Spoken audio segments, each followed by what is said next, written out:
Welcome to JasonWhiskyWise. My name is Jason. Welcome to this whiskey review where today we're going to be continuing my Diageo Classics malt range and we're going to be looking at the Caol Ila 12-year-old. So this is actually part of Diageo's Classic Malts, and this is one that I wanted to cover because the distillery produces so much whiskey per year and a lot of it goes into blends. I think it's like 6.5 million litres per year, and I think it's the largest producing whiskey distillery on Islay.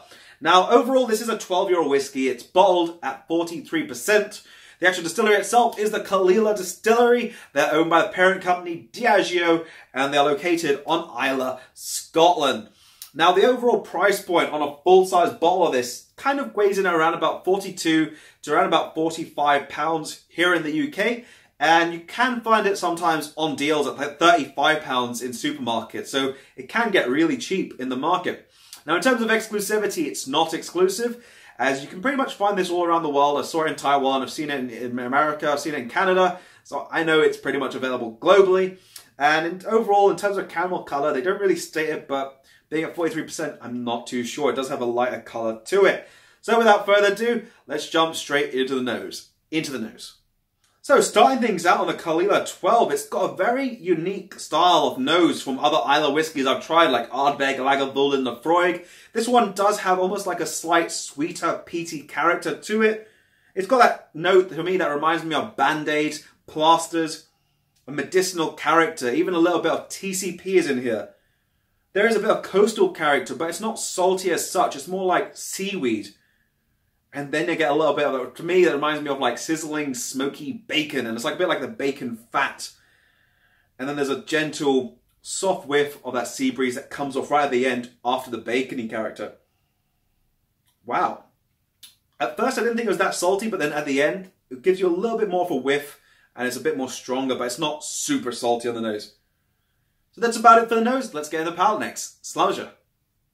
So to start things now on the actual palate for this whiskey, overall arrival, I don't know if it's because I'm becoming a little bit of a peat head, but for me, this has got a very easy approach. It's nice and oily, it's mouth coating, maybe a medium full texture.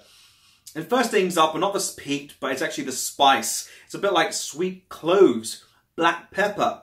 That medicinal character lingers behind it with a little bit of TCP, as if you're taking TCP of a capful, but you're not feeling too well. One of those little bits. And then now I'm getting into a bit of a little bit of like, to me, that's like a little bit of a white pear, just wavering in the background.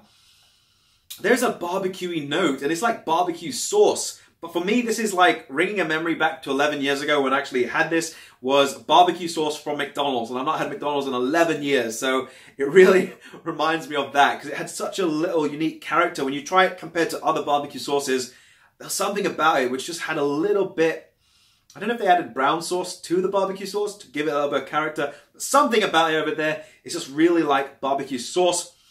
Then I'm getting like a little cooling of like a tarry aspect. And then that makes way now in for this like lemony sherbet. But it's like, I'd say a lemon hard-boiled sweet with a bit of sherbet on the inside. Wow, that's got so much on the actual palate. Let's get into the finish next. So overall opinions now on the finish of this whiskey. I'd say it's got a very nice balance between that smoky, peaty character, but at the same time, the sweetness, which really just work very well together. And I just want to take another sip. I want to actually go back and have another sip from the dram, but I'm going to get into my overall conclusions, and on that, I'm going to give it an 86. No, I'm going to give it an 87. I really like this whiskey, but for me, the price point, I think, is kind of stretching what it should be. I think at around about 45 is a little asking price, a bit too much for this, for what it sort of, I think it just should be a little bit cheaper, a bit more affordable, especially if they're pumping out a lot of this and it being one of the largest producing distilleries on Islay. I feel it should be around about that £36 marker, maybe 38 and under would be fantastic pricing, and for that I would say go and get it. But for me, I think it's just a little bit overpriced at £46 for what they can produce. Overall, does this whiskey need time? Does it need water? I feel it's one of those ones you don't really need to add this to this whiskey to really enjoy the character. And maybe if you're also getting into peated whiskies and you want to try something a little bit sweeter with that peaty aspect, Caol Ila 12 does it all in one go. So 87 out of 100 is my rating. Let me know your thoughts in the comment section. And I believe I've got Caol Ila 18, 25, and a few others at home. So I got to go check actually when I go back home. But on that note, let me know your thoughts down below in the comments section. If you have enjoyed the video, drop it a thumbs up. Be sure to hit the subscribe button, which I'll leave over here if you're new to my channel. And also, I'll leave some other videos on the screen. But this has been me, JasonWhiskyWise, Mr. Bananas, and we'll catch you for the next video. Slàinte.